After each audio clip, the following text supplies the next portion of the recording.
each chronologically built upon the previous. It is estimated that 2/3 of the scriptures have now come to pass. If the fulfillment of these foreseen changes and events were provided by a higher source, then it would suggest that the remaining 1/3 of the prophecies will also come to pass. The remaining records take place during a period called the Last Days, a time foretold by Jesus Christ and recorded by over a dozen authors within the ancient scriptures. It's a time that dictates monumental change, involving every nation throughout the world.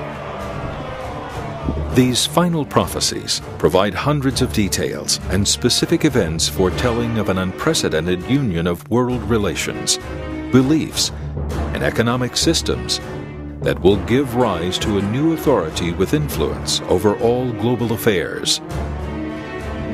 But as soon as the world achieves this new union and declares peace and safety, mankind will be on the brink of war, an unprecedented destruction that is foretold to end 2/3 of the global population.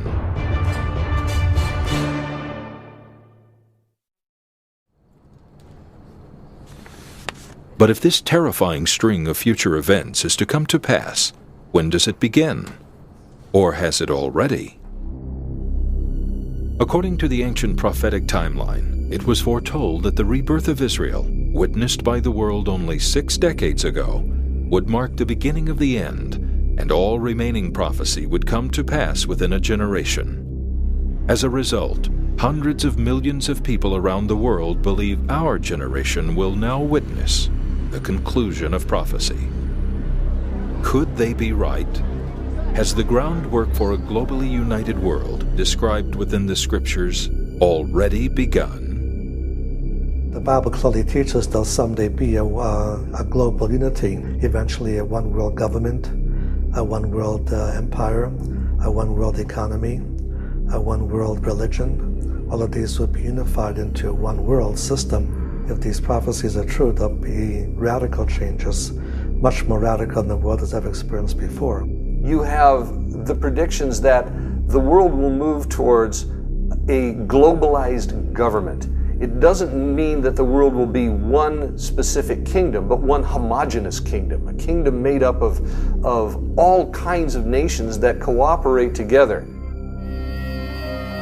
As the scriptures portray, the last days will not bring in a new single global nation as many imagine, but rather a new homogeneous world with superseding global authorities and laws, an unprecedented ideology that has already begun.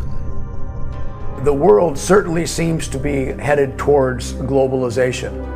The various different countries and groups and personalities seem to be working to come together in some way, shape, or form. We have whole sections of the earth that are now being united. We've seen what has happened in the European Union, the joining of the nations over there into one group. They do have someone who exercises authority. They have a court system that crosses over into the various countries and overrules and has superior authority over the various countries, something I never thought I'd ever see in my lifetime. 27 of some of the world's most influential countries, including Germany, France, and Spain, are now part of what the world recognizes as the European Union.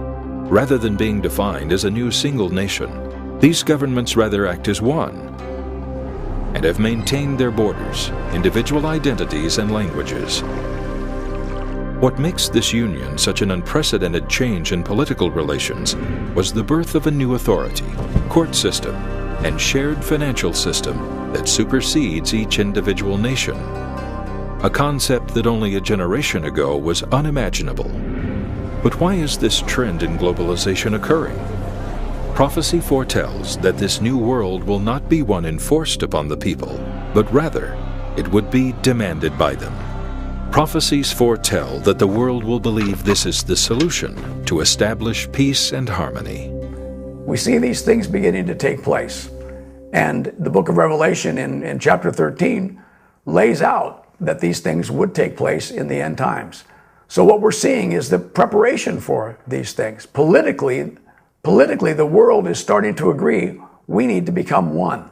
We need to be united. It'll solve all of our problems.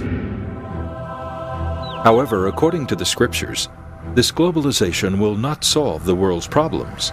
The early stages of globalization has been creating a world in which nations and cultures can no longer ignore one another, and that in itself has helped to create an environment of increased conflict between fundamental ideologies and belief systems. Prophecy clearly states that during this early period of globalization, there will be widespread wars and rumors of war, and that peace will be removed from the earth. Much of what this prophecy foretells can be seen within the radical conflicts that have evolved into global terrorism and the constant threat of attack. It is a modern issue that now affects nearly every region on Earth. In order for there to have, or there to be political unity on the face of the earth, one of the things that divides from a world's perspective is the fact that there are so many religions on the face of the earth. Even within Christianity, we see multiple divisions from different types of Christianity. If there was going to be one political system, that system must find some way of uniting those various religions. There has to be an attitude of acceptance and tolerance and finding common ground in all of the religions that everybody could basically ascribe to, and then they could form that one world religion, and they would be able to promote the unity politically that they want. The terrorism that we see that is based in religious ideology today would prevent any type of political unity in the world. Something has to take place where the ideologies have to come into one frame of mind. If we look at the terrorism that is in the world today, it is fracturing the world. It is threatening various bases of political authority. And until that is dealt with, you will never have political unity, because the ideologies religiously of the people take precedent over their political aspects and their persuasions. So from the world's perspective, the solution to terrorism is to unite the religions. If they could unite the religions on common ground, then the terrorists are eliminated. Today, a majority of the world's leaders seem to agree, in order to have true political peace, we must unite the world's cultures and in effect find commonality among the world's fundamental belief systems. We see today many, even within the church, those who profess to be Christians, we see many different kinds of denominations now wanting to be together with other kinds of religions in the world. We see the Catholic Church trying to unite many different kinds of religions and having a common prayer service together. And so we see many of the religions of the world trying to get along. We call it the ecumenical community. And that's just part of what the Bible says that will be coming in the last days.